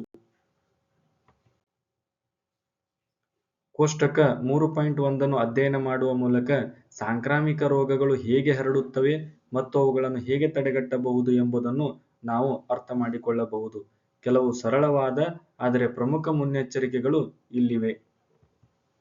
ನಮ್ಮನ್ನು ಮತ್ತು ನಮ್ಮ ಸುತ್ತಲಿನ ಪ್ರದೇಶಗಳನ್ನು ಸ್ವಚ್ಛವಾಗಿಟ್ಟುಕೊಳ್ಳುವುದು, ಪ್ರತಿದಿನ ಮೂಲಭೂತ ನೈರ್ಮಲ್ಯವನ್ನು ಅಭ್ಯಾಸ ಮಾಡುವುದು, ರೋಗಕಾರಕಗಳನ್ನು ನಿವಾರಿಸಲು ಸಾಬೂನು ಮತ್ತು ನೀರಿನಿಂದ ಕೈಗಳನ್ನು ತೊಳೆಯುವುದು, ಕೆಮ್ಮುವಾಗ ಅಥವಾ ಶೀನುವಾಗ ನಮ್ಮ ಬಾಯಿ ಮತ್ತು ಮೂಗನ್ನು ಮುಚ್ಚಿಕೊಳ್ಳುವುದು, ಕಿಕ್ಕಿರಿದ ಸ್ಥಳಗಳಲ್ಲಿ ಮಾಸ್ಕ್ ಧರಿಸುವುದರಿಂದ ರಕ್ಷಣೆ ಸಿಗುತ್ತದೆ, ಟವಲ್ ಮತ್ತು ಕರವಸ್ತ್ರಗಳಂಥ ವೈಯಕ್ತಿಕ ವಸ್ತುಗಳನ್ನು ಹಂಚಿಕೊಳ್ಳದಿರುವುದು, ನಮ್ಮ ಮನೆ, ಆಹಾರ ಮತ್ತು ನೀರನ್ನು ಸ್ವಚ್ಛವಾಗಿಡುವುದು, ನಾವು ಅನಾರೋಗ್ಯದಿಂದ ಬಳಲುತ್ತಿರುವಾಗ ಮನೆಯಲ್ಲಿಯೇ ಇರುವುದು ಮತ್ತು ವಿಶ್ರಾಂತಿ ಪಡೆಯುವುದು ದೇಹವು ಚೇತರಿಸಿಕೊಳ್ಳಲು ಸಹಾಯ ಮಾಡುತ್ತದೆ ಮತ್ತು ರೋಗವನ್ನು ಇತರರಿಗೆ ಹರಡುವುದನ್ನು ಕಡಿಮೆ ಮಾಡುತ್ತದೆ. ಕೆಲವು ಸಾಂಕ್ರಾಮಿಕ ರೋಗಗಳು ನಮ್ಮ ದೇಹದೊಳಗೆ, ವಿಶೇಷವಾಗಿ ಜೀರ್ಣಾಂಗ ವ್ಯೂಹದಲ್ಲಿ ವಾಸಿಸುವ ಹುಳುಗಳಿಂದ ಉಂಟಾಗುತ್ತವೆ. ಅವು ಪೋಷಕಾಂಶಗಳನ್ನು ಸೇವಿಸುತ್ತವೆ ಮತ್ತು ಪರಾವಲಂಬಿಗಳಾಗಿರುತ್ತವೆ. ಒಂದು ಜೀವಿಯ ದೇಹದ ಒಳಗೆ ಅಥವಾ ಹೊರಗೆ ವಾಸಿಸುವ ಜೀವಿಯನ್ನು ಪರಾವಲಂಬಿ ಜೀವಿ ಎಂದು ಕರೆಯುತ್ತೇವೆ. ಈ ಹುಳುಗಳು ಸಾಮಾನ್ಯವಾಗಿ ಕಲುಷಿತ ನೀರು, ಮಣ್ಣು ಅಥವಾ ಸೋಂಕಿತ ಜನರು ಅಥವಾ ಪ್ರಾಣಿಗಳ ಸಂಪರ್ಕದ ಮೂಲಕ ಹರಡುತ್ತವೆ. ಕಲುಷಿತ ನೀರು, ಮಣ್ಣು, ಜನರ ಸಂಪರ್ಕ, ಪ್ರಾಣಿಗಳ ಮೂಲಕ ಇವುಗಳು ಹರಡುತ್ತವೆ. ಸಾಂಕ್ರಾಮಿಕವಲ್ಲದ ರೋಗಗಳು ಹೇಗೆ ಹರಡುತ್ತವೆ? ಕ್ಯಾನ್ಸರ್, ಮಧುಮೇಹ ಮತ್ತು ಅಸ್ತಮಾದಂತಹ ಸಾಂಕ್ರಾಮಿಕವಲ್ಲದ ರೋಗಗಳು ಜೀವನ ಶೈಲಿ, ಆಹಾರ ಮತ್ತು ಪರಿಸರಕ್ಕೆ ಸಂಬಂಧಿಸಿವೆ ಎಂದು ನೀವು ಕಲಿತಿದ್ದೀರಿ. ಭಾರತದಲ್ಲಿ ಸಾವಿಗೆ ಅವು ಸಾಮಾನ್ಯ ಕಾರಣವಾಗಿವೆ. ಆಹಾರದಲ್ಲಿ ನಿರ್ದಿಷ್ಟ ಪೋಷಕಾಂಶಗಳ ಕೊರತೆಯಿಂದ ಉಂಟಾಗುವ ಸ್ಕರ್ವಿ, ರಕ್ತಹೀನತೆ ಮತ್ತು ಗಳಗಂಡದಂಥ ಕಾಯಿಲೆಗಳ ಬಗ್ಗೆಯೂ ನೀವು 6ನೇ ತರಗತಿಯಲ್ಲಿ ಕಲಿತಿದ್ದೀರಿ. ಇವುಗಳನ್ನು ನ್ಯೂನತಾ ಕಾಯಿಲೆಗಳು ಎಂದು ಕರೆಯುವರು ಮತ್ತು ಅವು ಸಾಂಕ್ರಾಮಿಕವಲ್ಲ. ನಾನು ಅಯೋಡಿನನ್ನು ಅತಿಯಾದ ಪ್ರಮಾಣದಲ್ಲಿ ಸೇವಿಸಿದರೆ ಏನಾಗುತ್ತದೆ ಎಂದು ನೀವು ಈಗಾಗಲೇ ತಿಳಿದಿದ್ದೀರಿ. ಕ್ಯಾನ್ಸರ್, ಮಧುಮೇಹ ಮತ್ತು ಅಸ್ತಮಾದಂಥ ಕಾಯಿಲೆಗಳು ಸಾಮಾನ್ಯವಾಗಿ ದೀರ್ಘಕಾಲದವರೆಗೆ, ಅಂದರೆ 3 ತಿಂಗಳಿಗಿಂತ ಹೆಚ್ಚು ಮುಂದುವರಿಯಬಹುದು ಮತ್ತು ಅವುಗಳನ್ನು ದೀರ್ಘಕಾಲೀನ ರೋಗಗಳು ಎಂದು ಕರೆಯುವರು. ಮಧುಮೇಹವು ಸಾಮಾನ್ಯ ಕಾಯಿಲೆಯಾಗಿದ್ದು, ಇದು ವಯಸ್ಕರು ಮತ್ತು ಮಕ್ಕಳಲ್ಲಿ ಹೆಚ್ಚಾಗಿ ಕಂಡುಬರುತ್ತದೆ. ವಾಸ್ತವವಾಗಿ ಭಾರತವು ಈಗ ವಿಶ್ವದಲ್ಲೇ ಅತಿ ಹೆಚ್ಚು ಮಧುಮೇಹ ರೋಗಿಗಳನ್ನು ಹೊಂದಿರುವ ದೇಶಗಳಲ್ಲಿ ಒಂದಾಗಿದೆ. ಹಾರ್ಮೋನ್ಗಳ ಅಸಮತೋಲನ, ಅನಾರೋಗ್ಯಕರ ಆಹಾರ ಪದ್ಧತಿ, ದೈಹಿಕ ಚಟುವಟಿಕೆಯ ಕೊರತೆ, ಅಧಿಕ ತೂಕ ಅಥವಾ ಬೊಜ್ಜು ಮತ್ತು ಇತರ ಸಂಯೋಜಿತ ಕಾರಣಗಳಿಂದ ಈ ರೋಗ ಹೆಚ್ಚಾಗಿ ಉಂಟಾಗುತ್ತಿದೆ.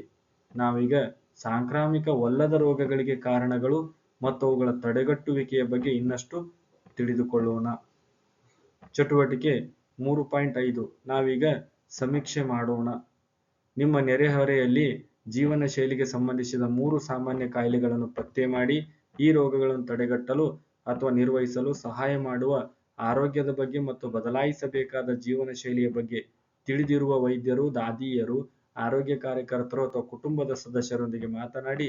ಆರೋಗ್ಯಕ್ಕೆ ಸಂಬಂಧಿಸಿದ ವಿಶ್ವಾಸಾರ್ಹ ಜಾಲತಾಣಗಳು, ಪುಸ್ತಕಗಳು, ಶಿಕ್ಷಕರು ಮತ್ತು ವೈದ್ಯರನ್ನು ಸಹ ನೀವು ಸಂಪರ್ಕಿಸಬಹುದು. ಕೋಷ್ಟಕ 3.2 ಭರ್ತಿ ಮಾಡಿ ಮತ್ತು ಜೀವನ ಶೈಲಿಗೆ ಸಂಬಂಧಿಸಿದ ರೋಗಗಳ ಬಗ್ಗೆ ಇನ್ನಷ್ಟು ತಿಳಿಯಿರಿ. ಸಾಂಕ್ರಾಮಿಕವಲ್ಲದ ರೋಗಗಳು. ಕ್ರಮ ಸಂಖ್ಯೆ 1. ಸಾಮಾನ್ಯ ಜೀವನ ಶೈಲಿಗೆ ಸಂಬಂಧಿಸಿದ ರೋಗಗಳ ಹೆಸರು. ಬೊಜ್ಜು.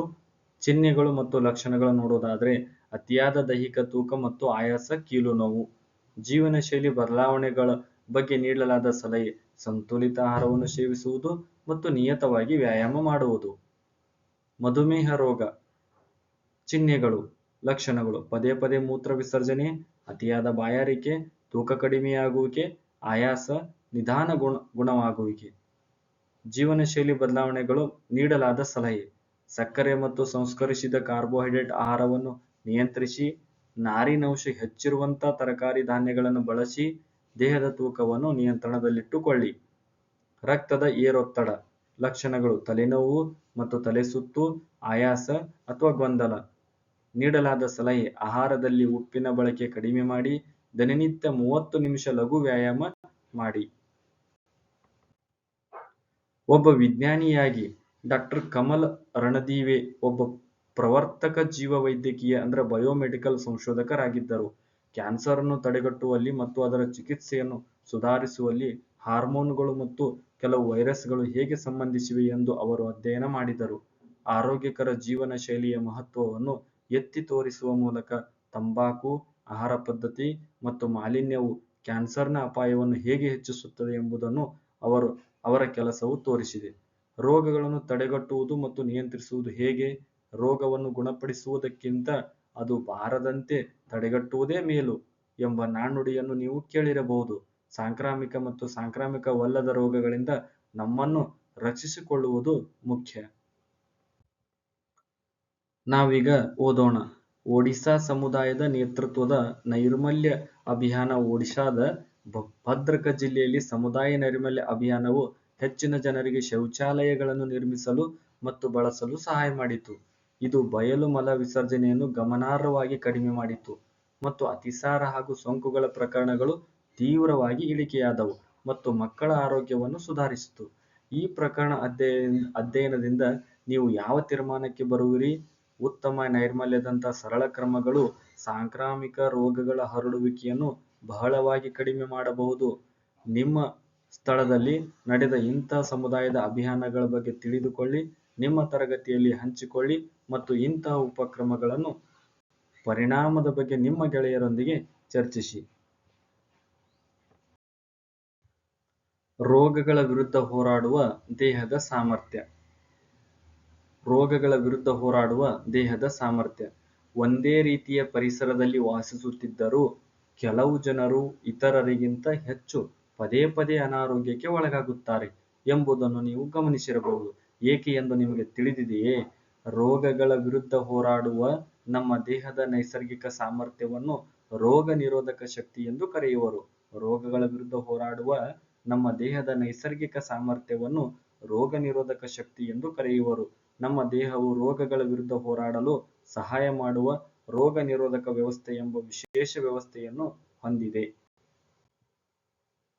ಪೋಲಿಯೋ, ದಡಾರ, ಧನುರ್ವಾಯು ಮತ್ತು ಹೆಪಟೈಟಿಸ್ ನಂತಹ ಕೆಲವು ರೋಗಗಳಿಂದ ನಿಮ್ಮನ್ನು ರಕ್ಷಿಸಿಕೊಳ್ಳಲು ನಿಮ್ಮ ಬಾಲ್ಯದಲ್ಲಿ ನೀವು ಔಷಧದ ಕೆಲವು ಹನಿಗಳು ಅಥವಾ ಚುಚ್ಚುಮದ್ದುಗಳನ್ನು ತೆಗೆದುಕೊಂಡಿರಬಹುದು.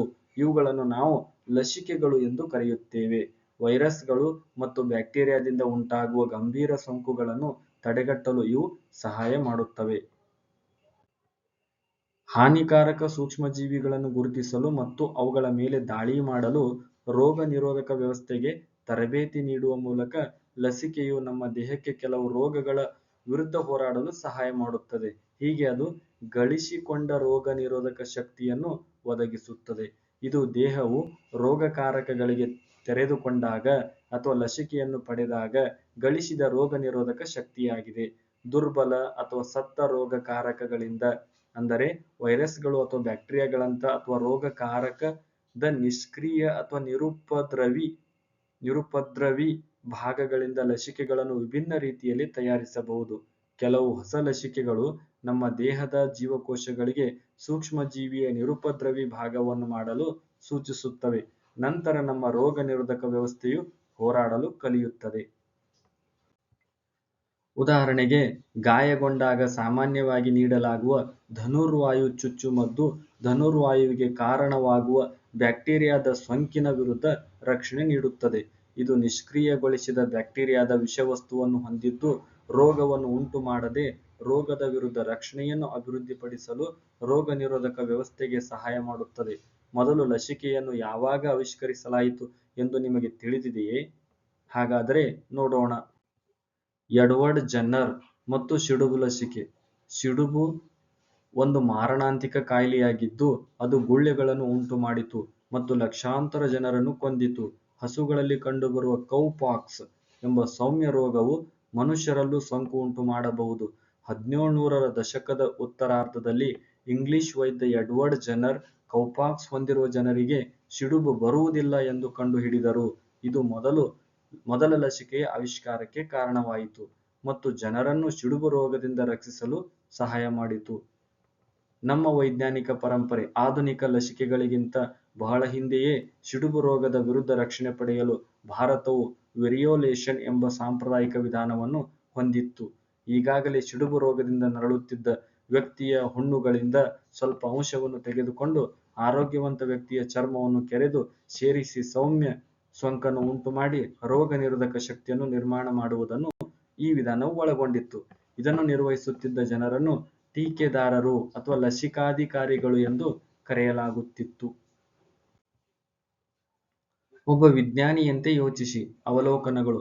ಬಹುಶಃ 2 ವೈರಸ್ಗಳು ಸಂಬಂಧ ಹೊಂದಿರುವುದರಿಂದ ಕೌಪಾಕ್ಸ್ ಹಸು ಸಿಡುಬು ಹೊಂದಿರುವ ಗೌಳಿಗರಿಗೆ ಸಿಡುಬು ತಗುಲುವುದಿಲ್ಲ ಎಂಬುದನ್ನು ಜನರು ಗಮನಿಸಿದರು.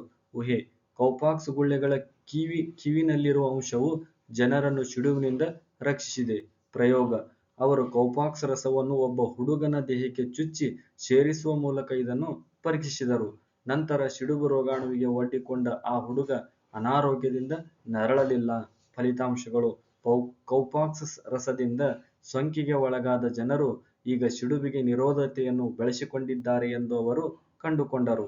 ಅನ್ವಯ. ಸಾಮೂಹಿಕ ಲಸಿಕೀಕರಣವು ಅಂತಿಮವಾಗಿ ವಿಶ್ವದಾದ್ಯಂತ ಸಿಡುಬು ರೋಗವನ್ನು ನಿರ್ಮೂಲನೆ ಮಾಡಲು ಸಹಾಯ ಮಾಡಿತು. ಶಿಶುಗಳಿಂದ ವಯಸ್ಕರವರೆಗಿನ ಎಲ್ಲಾ ವಯಸ್ಸಿನ ಜನರನ್ನು ಅನೇಕ ಗಂಭೀರ ಕಾಯಿಲೆಗಳಿಂದ ರಕ್ಷಿಸಲು ಲಸಿಕೆಗಳ ನೀಡುವಿಕೆ ಅತ್ಯಂತ ಪರಿಣಾಮಕಾರಿ ಮಾರ್ಗಗಳಲ್ಲಿ ಒಂದಾಗಿದೆ. ಅವು ರೋಗಗಳನ್ನು ತಡೆಗಟ್ಟಲು, ಸೋಂಕುಗಳ ಹರಡುವಿಕೆಯನ್ನು ಕಡಿಮೆ ಮಾಡಲು ಮತ್ತು ಪ್ರತಿ ವರ್ಷ ಲಕ್ಷಾಂತರ ಜೀವಗಳನ್ನು ಉಳಿಸಲು ಸಹಾಯ ಮಾಡುತ್ತವೆ. ಲಸಿಕೆಗಳು ರೋಗ ಬರದಂತೆ ತಡೆಗಟ್ಟುತ್ತವೆ, ಗುಣಪಡಿಸುವುದಿಲ್ಲ ಎಂಬುದನ್ನು ನೆನಪಿಟ್ಟುಕೊಳ್ಳುವುದು ಬಹಳ ಮುಖ್ಯ. ಗಂಭೀರ ಕಾಯಿಲೆಗಳು ಉಂಟಾಗುವ ಮೊದಲು ಅವುಗಳ ಪ್ರಮಾಣವನ್ನು ಕಡಿಮೆ ಮಾಡಲು ಲಸಿಕೆಗಳು ಸಹಾಯ ಮಾಡುತ್ತವೆ. ಆದರೆ ಯಾರಾದರೂ ಈಗಾಗಲೇ ಅನಾರೋಗ್ಯಕ್ಕೆ ಒಳಗಾಗಿದ್ದರೆ ಲಸಿಕೆಗಳು ಅದನ್ನು ಗುಣಪಡಿಸಲಾರವು. ಕೆಲವು ಜನರು ಲಸಿಕೆಗಳಿಗೆ ಹೆದರಬಹುದು ಅಥವಾ ಅವುಗಳನ್ನು ಅನುಮಾನಿಸಬಹುದು, ಆದರೆ ವಿಜ್ಞಾನಿಗಳು ಮತ್ತು ವೈದ್ಯರು ಸುರಕ್ಷತೆಗಾಗಿ ಅವುಗಳನ್ನು ಎಚ್ಚರಿಕೆಯಿಂದ ಪರೀಕ್ಷಿಸುತ್ತಾರೆ. ಲಸಿಕೆ ಪಡೆಯುವುದರಿಂದ ನಿಮ್ಮನ್ನು ಮಾತ್ರವಲ್ಲದೆ ನಿಮ್ಮ ಸುತ್ತಲಿನ ಜನರನ್ನು ಸಹ ರಕ್ಷಿಸಿದಂತಾಗುತ್ತದೆ. ಪ್ರತಿಜೈವಿಕ ಪ್ರತಿರೋಧವು ಸಮುದಾಯದಲ್ಲಿ ಹೇಗೆ ಹರಡುತ್ತದೆ? ಅಗತ್ಯವಿಲ್ಲದಿದ್ದಾಗ ಪ್ರತಿಜೈವಿಕಗಳನ್ನು ತೆಗೆದುಕೊಳ್ಳುವುದು. ಪ್ರಾಣಿಗಳಲ್ಲಿನ ಬ್ಯಾಕ್ಟೀರಿಯಾದಲ್ಲಿ ಪ್ರತಿರೋಧಕ ಬೆಳವಣಿಗೆ. ಪ್ರಾಣಿಗಳು ಜಮೀನಿನಲ್ಲಿ ಗೊಬ್ಬರ ಅಥವಾ ಪ್ರಾಣಿಗಳ ಮಲದಲ್ಲಿ ಮಣ್ಣಿನ ಮೂಲಕ ಹರಡುತ್ತದೆ. ಇದು ಬೆಳೆಗಳ ಮೂಲಕ ಮಾನವನ ಜೀರ್ಣಾಂಗ ವ್ಯೂಹವನ್ನು ತಲುಪುತ್ತದೆ. ಸಾಮುದಾಯಿಕ ಪ್ರತಿರೋಧ ಬ್ಯಾಕ್ಟೀರಿಯಾವನ್ನು ಹರಡುವುದು. ಮಾನವನ ದೇಹದಲ್ಲಿ ಪ್ರತಿರೋಧಕ ಬೆಳವಣಿಗೆ. ಗಂಭೀರ ಅನಾರೋಗ್ಯವನ್ನು ಹೊಂದಿರಬಹುದು ಮತ್ತು ಆಸ್ಪತ್ರೆಯಲ್ಲಿ ಆರೈಕೆ ಪಡೆಯಬಹುದು. ಇತರ ರೋಗಿಗಳ ನೇರವಾಗಿ ಅಥವಾ ಆರೋಗ್ಯ ಕಾರ್ಯಕರ್ತರ ಮೂಲಕ ಪರೋಕ್ಷವಾಗಿ ಹರಡುತ್ತದೆ. ಕೊಳಕು ಮೇಲ್ಮೈ ಮೂಲಕ ಆಸ್ಪತ್ರೆಯಲ್ಲಿ ಹರಡುತ್ತದೆ. ರೋಗಿಗಳು ಮನೆಗೆ ತೆರಳುತ್ತಾರೆ. ಸಮುದಾಯಕ್ಕೆ ಪ್ರತಿರೋಧ ಬ್ಯಾಕ್ಟೀರಿಯಾವನ್ನು ಹರಡುವುದು. ಸಮುದಾಯದಲ್ಲಿ ಪ್ರತಿಜೈವಿಕ ಪ್ರತಿರೋಧಕ ಬ್ಯಾಕ್ಟೀರಿಯಾಗಳ ಹರಡುವಿಕೆಯ ಚಿತ್ರ. ಎಂದಾದರೂ ಕೇಳಿದ್ದೀರಾ? ಲಸಿಕೆ ಉತ್ಪಾದನೆಯಲ್ಲಿ ಭಾರತದ ಪಾತ್ರ. ವಿಶ್ವದ ಅತಿದೊಡ್ಡ ಲಸಿಕಾ ಉತ್ಪಾದಕರಲ್ಲಿ ಭಾರತವೂ ಒಂದಾಗಿದೆ. ಇದು ಬೃಹತ್ ಪ್ರಮಾಣದಲ್ಲಿ ಲಸಿಕೆಗಳನ್ನು ತಯಾರಿಸುತ್ತದೆ ಮತ್ತು ಅವುಗಳನ್ನು ಅನೇಕ ದೇಶಗಳಿಗೆ ಪೂರೈಸುತ್ತದೆ. ಕೋವಿಡ್-19 ಸಾಂಕ್ರಾಮಿಕ ಸಮಯದಲ್ಲಿ ಭಾರತೀಯ ಲಸಿಕೆ ಕಂಪನಿಗಳು ಪ್ರಮುಖ ಪಾತ್ರ ವಹಿಸಿವೆ ಮತ್ತು ಜಾಗತಿಕ ಆರೋಗ್ಯ ಸುಧಾರಣೆಯ ಪ್ರಯತ್ನಗಳನ್ನು ಬೆಂಬಲಿಸುವುದನ್ನು ಮುಂದುವರಿಸುತ್ತಿವೆ. ಬ್ಯಾಕ್ಟೀರಿಯಾವು ಪ್ರತಿಜೈವಿಕಗಳಿಗೆ ಹೇಗೆ ಪ್ರತಿರೋಧಕವಾಯಿತು? ಕೆಲವು ಸೂಕ್ಷ್ಮಜೀವಿಗಳು ಪ್ರತಿಜೈವಿಕಗಳಿಂದ ಪ್ರತಿರೋಧವನ್ನು ಬೆಳೆಸಿಕೊಳ್ಳುತ್ತವೆ. ಪ್ರತಿಜೈವಿಕಗಳು ಅನಾರೋಗ್ಯಕ್ಕೆ ಕಾರಣವಾಗುವ ಬ್ಯಾಕ್ಟೀರಿಯಾವನ್ನು ಸಾಯಿಸಿದಾಗ ಅವು ದೇಹವನ್ನು ಸೋಂಕಿನಿಂದ ರಕ್ಷಿಸುವ ಉತ್ತಮ ಬ್ಯಾಕ್ಟೀರಿಯಾಗಳನ್ನು ಸಹ ಕೊಲ್ಲುತ್ತವೆ. ಪ್ರತಿಜೈವಿಕ ಪ್ರತಿರೋಧಕ ಬ್ಯಾಕ್ಟೀರಿಯಾವು ಬೆಳೆಯುತ್ತದೆ ಮತ್ತು ಸ್ವಾಧೀನಪಡಿಸಿಕೊಳ್ಳುತ್ತದೆ. ಕೆಲವು ಬ್ಯಾಕ್ಟೀರಿಯಾಗಳು ಪ್ರತಿಜೈವಿಕ ಪ್ರತಿರೋಧವನ್ನು ಇತರ ಬ್ಯಾಕ್ಟೀರಿಯಾಗಳಿಗೆ ವರ್ಗಾಯಿಸುತ್ತವೆ. ಇದು ಹೆಚ್ಚಿನ ಸಮಸ್ಯೆಗಳನ್ನು ಉಂಟುಮಾಡುತ್ತದೆ. ಒಬ್ಬ ವಿಜ್ಞಾನಿಯಾಗಿ ಡಾ. ಮಹಾರಾಜ್ ಕಿಶನ್ ಭಾನ್ ಅವರು ಭಾರತದ ಪ್ರಸಿದ್ಧ ವೈದ್ಯ ಮತ್ತು ವಿಜ್ಞಾನಿಯಾಗಿದ್ದರು. ಜೈವಿಕ ತಂತ್ರಜ್ಞಾನ ಇಲಾಖೆಯ ಕಾರ್ಯದರ್ಶಿಯಾಗಿ ಅವರು ಭಾರತದಲ್ಲಿ ವಿಜ್ಞಾನ ಮತ್ತು ನಾವೀನ್ಯತೆಯನ್ನು ಉತ್ತೇಜಿಸಲು ಸಹಾಯ ಮಾಡಿದರು. ಅತಿಸಾರದಿಂದ ಮಕ್ಕಳನ್ನು ರಕ್ಷಿಸುವ ರೋಟಾ ವೈರಸ್ ಲಸಿಕೆಯನ್ನು ಅಭಿವೃದ್ಧಿಪಡಿಸುವಲ್ಲಿ ಅವರ ಪ್ರಮುಖ ಪಾತ್ರ ವಹಿಸಿದರು. ಕೈಗೆಟುಕುವ ಆರೋಗ್ಯ ರಕ್ಷಣೆ ಯೋಜನೆಯನ್ನು ಜಾರಿಗೊಳಿಸಲು ಸಂಶೋಧನೆಯನ್ನು ಬಳಸುವುದರಲ್ಲಿ ಅವರು ನಂಬಿಕೆ ಇಟ್ಟಿದ್ದರು ಮತ್ತು ಭಾರತದ ಆರೋಗ್ಯ ಮತ್ತು ಜೈವಿಕ ತಂತ್ರಜ್ಞಾನ ಕ್ಷೇತ್ರಗಳಲ್ಲಿ ದೊಡ್ಡ ಬದಲಾವಣೆಯನ್ನು ಮಾಡಿದರು. ನಮ್ಮ ರೋಗ ನಿರೋಧಕ ವ್ಯವಸ್ಥೆಯು ಸಾಂಕ್ರಾಮಿಕ ರೋಗದಿಂದ ನಮ್ಮನ್ನು ರಕ್ಷಿಸಲು ವಿಫಲವಾದರೆ ನಾವು ಅನಾರೋಗ್ಯಕ್ಕೆ ತುತ್ತಾಗುತ್ತೇವೆ ಮತ್ತು ವೈದ್ಯರನ್ನು ಭೇಟಿ ಮಾಡಬೇಕಾಗುತ್ತದೆ. ವೈದ್ಯರು ನಮಗೆ ಪ್ರತಿಜೈವಿಕಗಳು ಎಂದು ಕರೆಯಲ್ಪಡುವ ಔಷಧಿಗಳನ್ನು ನೀಡಬಹುದು. ಇವು ರೋಗಕ್ಕೆ ಕಾರಣವಾಗಿರಬಹುದಾದ ಬ್ಯಾಕ್ಟೀರಿಯಾವನ್ನು ಕೊಲ್ಲುತ್ತವೆ. ಪ್ರತಿಜೈವಿಕಗಳು ಬ್ಯಾಕ್ಟೀರಿಯಾದ ಸೋಂಕುಗಳ ವಿರುದ್ಧ ಮಾತ್ರ ಕಾರ್ಯನಿರ್ವಹಿಸುತ್ತವೆ. ಏಕೆಂದರೆ ಅವು ಮಾನವ ಅಥವಾ ಇತರ ಪ್ರಾಣಿ ಜೀವಕೋಶಗಳಿಗಿಂತ ಭಿನ್ನವಾಗಿರುವ ಬ್ಯಾಕ್ಟೀರಿಯಾದ ಜೀವಕೋಶಗಳ ಭಾಗಗಳನ್ನು ಗುರಿಯಾಗಿಸುತ್ತವೆ. ಅವು ಪ್ರೋಟೋಜುವಾದಿಂದ ಅಥವಾ ವೈರಸ್ಗಳಿಂದ ಉಂಟಾಗುವ ರೋಗಗಳ ವಿರುದ್ಧ ಕೆಲಸ ಮಾಡುವುದಿಲ್ಲ. ಒಬ್ಬ ವಿಜ್ಞಾನಿಯಂತೆ ಯೋಚಿಸಿ. ಮೊದಲ ಪ್ರತಿಜೈವಿಕ ಪೆನ್ಸಿಲಿನ್ ಆವಿಷ್ಕಾರ ಲಂಡನ್ನ ಬ್ಯಾಕ್ಟೀರಿಯಾ ತಜ್ಞ ಅಲೆಕ್ಸಾಂಡರ್ ಫ್ಲೆಮಿಂಗ್ 1928ರಲ್ಲಿ ಪೆನ್ಸಿಲಿನ್ ಅನ್ನು ಆವಿಷ್ಕರಿಸಿದರು. ಹಾನಿಕಾರಕ ಬ್ಯಾಕ್ಟೀರಿಯಾಗಳನ್ನು ಅಧ್ಯಯನ ಮಾಡುತ್ತಿದ್ದ ಸಮಯದಲ್ಲಿ ವ್ಯರ್ಥವೆಂದು ಬಿಟ್ಟಿದ್ದ ಪೆಟ್ರಿ ತಟ್ಟೆಯಲ್ಲಿ ಬೆಳೆದಿದ್ದ ಶಿಲೀಂಧ್ರವೊಂದು ಬ್ಯಾಕ್ಟೀರಿಯಾದ ಬೆಳವಣಿಗೆಯನ್ನು ನಿರ್ಬಂಧಿಸುತ್ತಿರುವುದನ್ನು ಅವರು ಗಮನಿಸಿದರು. ಈ ಶಿಲೀಂಧ್ರವು ಉತ್ಪಾದಿಸಿದ ವಸ್ತುವೊಂದು ಬ್ಯಾಕ್ಟೀರಿಯಾವನ್ನು ನಾಶಪಡಿಸುತ್ತಿದೆ ಎಂದು ಅವರು ಅರಿತುಕೊಂಡರು. ಈ ಆಕಸ್ಮಿಕ ಆವಿಷ್ಕಾರವು ಬ್ಯಾಕ್ಟೀರಿಯಾದ ಸೋಂಕುಗಳಿಗೆ ಚಿಕಿತ್ಸೆ ನೀಡಲು ಬಳಸುತ್ತಿರುವ ಮೊದಲ ಪ್ರತಿಜೈವಿಕವಾದ ಪೆನ್ಸಿಲಿನ್ ಆವಿಷ್ಕಾರಕ್ಕೆ ಕಾರಣವಾಯಿತು. ಪ್ರತಿಜೈವಕಗಳು ಬ್ಯಾಕ್ಟೀರಿಯಾದ ಸೋಂಕುಗಳಿಂದ ನಮ್ಮನ್ನು ರಕ್ಷಿಸುವಲ್ಲಿ ಪರಿಣಾಮಕಾರಿಯಾಗಿದ್ದರು ಮತ್ತು ಅವುಗಳ ಆವಿಷ್ಕಾರದ ಸಮಯದಿಂದ ಇಲ್ಲಿಯವರೆಗೆ ಲಕ್ಷಾಂತರ ಜೀವಗಳನ್ನು ಉಳಿಸಿದ್ದರೂ ಅವುಗಳ ವಿವೇಚನಾರಹಿತ ಬಳಕೆಯು ಅವುಗಳ ಪರಿಣಾಮಕಾರಿತ್ವದ ಕುಸಿತಕ್ಕೆ ಕಾರಣವಾಗಿದೆ. ಇತ್ತೀಚಿನ ದಿನಗಳಲ್ಲಿ ಪ್ರತಿಜೈವಿಕ ಪ್ರತಿರೋಧದ ಬಗ್ಗೆ ಎಲ್ಲೆಲ್ಲೂ ಸುದ್ದಿಯಾಗುತ್ತಿದೆ. ಈ ಹಿಂದೆ ನಿರ್ದಿಷ್ಟ ಪ್ರತಿಜೈವಿಕದಿಂದ ಕೊಲ್ಲಲ್ಪಟ್ಟ ಬ್ಯಾಕ್ಟೀರಿಯಾಗಳು ಈಗೀಗ ಅದೇ ಪ್ರತಿಜೈವಿಕವನ್ನು ನೀಡಿದರೂ ಸಾಯದೆ ಬದುಕುಳಿಯುತ್ತಿರುವುದು ಮತ್ತು ವೃದ್ಧಿಸುತ್ತಿರುವುದು ಕಂಡುಬರುತ್ತಿದೆ. ಇದನ್ನು ಪ್ರತಿಜೈವಿಕ ಪ್ರತಿರೋಧ ಎನ್ನುವರು. ಇದು ಸಾಮಾನ್ಯ ಸೋಂಕುಗಳಿಗೆ ಚಿಕಿತ್ಸೆ ನೀಡುವುದನ್ನು ಕಷ್ಟಕರವಾಗಿಸಿದೆ ಮತ್ತು ದೀರ್ಘಕಾಲದ ಅನಾರೋಗ್ಯವನ್ನು ಸಂಕೀರ್ಣಗೊಳಿಸಿ ತೊಂದರೆಗಳನ್ನು ಹೆಚ್ಚಿಸುವುದರೊಂದಿಗೆ ಸಾವಿಗೂ ಕಾರಣವಾಗುತ್ತಿದೆ.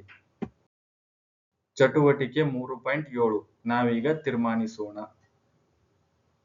ದತ್ತಾಂಶ ರೇಖಾಚಿತ್ರವನ್ನು ಅಧ್ಯಯನ ಮಾಡಿದ ನಂತರ ಬ್ಯಾಕ್ಟೀರಿಯಾ ರೋಗಕಾರಕಗಳಲ್ಲಿ ಪ್ರತಿಜೈವಿಕ ಪ್ರತಿರೋಧವು ಅಭಿವೃದ್ಧಿಯಾಗಿದೆ ಎಂದು ನೀವು ಹೇಗೆ ಭಾವಿಸುತ್ತೀರಿ? ಪ್ರತಿಜೈವಿಕ ಪ್ರತಿರೋಧವನ್ನು ಕಡಿಮೆ ಮಾಡಲು ಯಾವ ಮುನ್ನೆಚ್ಚರಿಕೆಗಳನ್ನು ತೆಗೆದುಕೊಳ್ಳಬಹುದು? ಪ್ರತಿಜೈವಿಕ ಪ್ರತಿರೋಧಕ ಸಮಸ್ಯೆಯನ್ನು ನಿಭಾಯಿಸಲು ವೈದ್ಯರು ಸೂಚಿಸಿದಾಗ ಸರಿಯಾದ ಪ್ರಮಾಣದಲ್ಲಿ ಮತ್ತು ಸರಿಯಾದ ಅವಧಿಯವರೆಗೆ ಮಾತ್ರ ನಾವು ಪ್ರತಿಜೈವಿಕಗಳನ್ನು ವಿವೇಚನೆಯಿಂದ ಬಳಸಬೇಕು. ಅನಗತ್ಯ ಬಳಕೆಯನ್ನು ತಪ್ಪಿಸುವುದು ಪ್ರತಿರೋಧಕ ಬ್ಯಾಕ್ಟೀರಿಯಾಗಳ ಏರಿಕೆಯನ್ನು ತಡೆಗಟ್ಟಲು ಸಹಾಯ ಮಾಡುತ್ತದೆ ಮತ್ತು ಪ್ರತಿಜೈವಿಕಗಳನ್ನು ಭವಿಷ್ಯದ ಪೀಳಿಗೆಗೆ ಪರಿಣಾಮಕಾರಿಯಾಗಿ ಇರಿಸುತ್ತದೆ. ಸಾಮಾನ್ಯ ಆರೋಗ್ಯ ಸಮಸ್ಯೆಗಳನ್ನು ನಿರ್ವಹಿಸಲು ಆಯುರ್ವೇದ, ಸಿದ್ಧ ಮತ್ತು ಯುನಾನಿಯಂಥ ಸಾಂಪ್ರದಾಯಿಕ ಔಷಧ ವ್ಯವಸ್ಥೆಗಳನ್ನು ಭಾರತದಲ್ಲಿ ಅನೇಕ ವರ್ಷಗಳಿಂದ ಬಳಸಲಾಗುತ್ತಿದೆ. ಅವರು ರೋಗಗಳನ್ನು ನಿರ್ವಹಿಸಲು ಮತ್ತು ಚೇತರಿಕೆಯನ್ನು ಉತ್ತೇಜಿಸಲು ಗಿಡಮೂಲಿಕೆಗಳು, ತೈಲಗಳು ಮತ್ತು ಖನಿಜಗಳಂತಹ ನೈಸರ್ಗಿಕ ವಸ್ತುಗಳನ್ನು ಬಳಸುತ್ತಾರೆ ಮತ್ತು ಆರೋಗ್ಯಕರ ಜೀವನ ಶೈಲಿ ಮತ್ತು ಸಂತುಲಿತ ಆಹಾರದತ್ತ ಗಮನ ಹರಿಸುತ್ತಾರೆ. ಈ ಪದ್ಧತಿಗಳು ಕೆಲವು ಪರಿಸ್ಥಿತಿಗಳಿಗೆ ಸಹಾಯ ಮಾಡುತ್ತವೆ ಮತ್ತು ದೈನಂದಿನ ಯೋಗಕ್ಷೇಮಕ್ಕೆ ಉಪಯುಕ್ತವಾಗಿದೆ, ಆದರೂ ಅವು ಎಲ್ಲಾ ರೋಗಗಳಿಗೆ ಮತ್ತು ರೋಗಗಳ ಎಲ್ಲಾ ಹಂತಗಳಲ್ಲಿ ಪರಿಣಾಮಕಾರಿಯಾಗಿಲ್ಲ. ಸಾಂಕ್ರಾಮಿಕವಲ್ಲದ ಕಾಯಿಲೆಗಳ ಚಿಕಿತ್ಸೆಗಳು, ಔಷಧಿಗಳು, ಜೀವನ ಶೈಲಿ ಬದಲಾವಣೆಗಳು ಮತ್ತು ಪುನರ್ವಸತಿಯ ಮೂಲಕ ರೋಗ ಲಕ್ಷಣಗಳನ್ನು ನಿರ್ವಹಿಸುವುದು ಹಾಗೂ ಜೀವನದ ಗುಣಮಟ್ಟವನ್ನು ಸುಧಾರಿಸುವುದರ ಮೇಲೆ ಕೇಂದ್ರೀಕರಿಸುತ್ತದೆ. ತ್ವರಿತ ರೋಗ ನಿರ್ಣಯ ಮತ್ತು ನಿರಂತರ ಆರೈಕೆ ರೋಗದ ಬೆಳವಣಿಗೆಯನ್ನು ನಿಯಂತ್ರಿಸಲು ಮತ್ತು ತೊಡಕುಗಳನ್ನು ತಡೆಗಟ್ಟಲು ಪ್ರಮುಖವಾಗಿದೆ. ನೆನಪಿಡಿ, ಆರೋಗ್ಯ ಎಂದರೆ ಸಂಪೂರ್ಣ ದೈಹಿಕ, ಮಾನಸಿಕ ಮತ್ತು ಸಾಮಾಜಿಕ ಯೋಗಕ್ಷೇಮ, ಕೇವಲ ರೋಗಮುಕ್ತ ಸ್ಥಿತಿಯಲ್ಲ. ಸಂತೋಷವಾಗಿರುವುದು ನಮಗೆ ಕ್ರಿಯಾಶೀಲತೆಯಿಂದಿರಲು ಮತ್ತು ಆರೋಗ್ಯಕರವಾಗಿರಲು ಸಹಾಯ ಮಾಡುತ್ತದೆ ಮತ್ತು ಉತ್ತಮ ಆರೋಗ್ಯವು ನಮ್ಮ ಮನಸ್ಥಿತಿಯನ್ನು ಸಹ ಸುಧಾರಿಸುತ್ತದೆ. ಆರೋಗ್ಯ ಮತ್ತು ಸಂತೋಷಗಳು ನಿಕಟ ಸಂಬಂಧವನ್ನು ಹೊಂದಿವೆ. ರೋಗವು ದೇಹ ಅಥವಾ ಮನಸ್ಸಿನ ಸಾಮಾನ್ಯ ಕಾರ್ಯನಿರ್ವಹಣೆಯ ಮೇಲೆ ಪರಿಣಾಮ ಬೀರುತ್ತದೆ. ನಾವು ಅನುಭವಿಸುವುದು ರೋಗಲಕ್ಷಣವಾದರೆ ನೋವು ಅಥವಾ ಆಯಾಸ, ನೋಡಬಹುದಾಗಿರುವುದು ಅಥವಾ ಅಳೆಯಬಹುದಾಗಿರುವುದು ಜ್ವರ ಅಥವಾ ದದ್ದು ಚಿಹ್ನೆಗಳಾಗಿವೆ. ಮಧುಮೇಹ ಮತ್ತು ಹೃದ್ರೋಗದಂತಹ ಸಾಂಕ್ರಾಮಿಕವಲ್ಲದ ಕಾಯಿಲೆಗಳು ರೋಗಕಾರಕಗಳಿಂದ ಬರುವುದಿಲ್ಲ, ಬದಲಾಗಿ ಜೀವನ ಶೈಲಿ ಮತ್ತು ಪರಿಸರದ ಅಂಶಗಳಿಂದ ಉಂಟಾಗುತ್ತವೆ. ಆರೋಗ್ಯಕರ ಅಭ್ಯಾಸಗಳು, ಜೀವನ ಶೈಲಿನ ಬದಲಾವಣೆಗಳು ಮತ್ತು ನಿಯತ ವ್ಯಾಯಾಮಗಳಿಂದ ಅವುಗಳು ಬಹುತೇಕ ತಡೆಗಟ್ಟಬಹುದು. ಬ್ಯಾಕ್ಟೀರಿಯಾ, ವೈರಸ್ಗಳು ಅಥವಾ ಹುಳುಗಳಂತಹ ರೋಗಕಾರಕಗಳಿಂದ ಸಾಂಕ್ರಾಮಿಕ ರೋಗಗಳು ಉಂಟಾಗುತ್ತವೆ. ನಮ್ಮ ರೋಗ ನಿರೋಧಕ ವ್ಯವಸ್ಥೆಯು ಹಾನಿಕಾರಕ ರೋಗಕಾರಕಗಳಿಂದ ನಮ್ಮನ್ನು ರಕ್ಷಿಸಲು ಸಹಾಯ ಮಾಡುತ್ತದೆ. ರೋಗವನ್ನು ತಡೆಗಟ್ಟಲು ರೋಗಾಣುವಿನ ಸತ್ತ, ದುರ್ಬಲ ಅಥವಾ ನಿರುಪದ್ರವಿ ಭಾಗಗಳನ್ನು ಬಳಸಿಕೊಂಡು ಲಸಿಕೆಗಳು ರೋಗ ನಿರೋಧಕ ವ್ಯವಸ್ಥೆಯನ್ನು ತರಬೇತಿ ನೀಡುತ್ತವೆ ರೋಗಗಳನ್ನು ನಿರ್ವಹಿಸಲು ಮತ್ತು ಗುಣಪಡಿಸಲು ರೋಗ ನಿರ್ಣಯ ಮತ್ತು ಚಿಕಿತ್ಸೆ ಮುಖ್ಯವಾಗಿದೆ.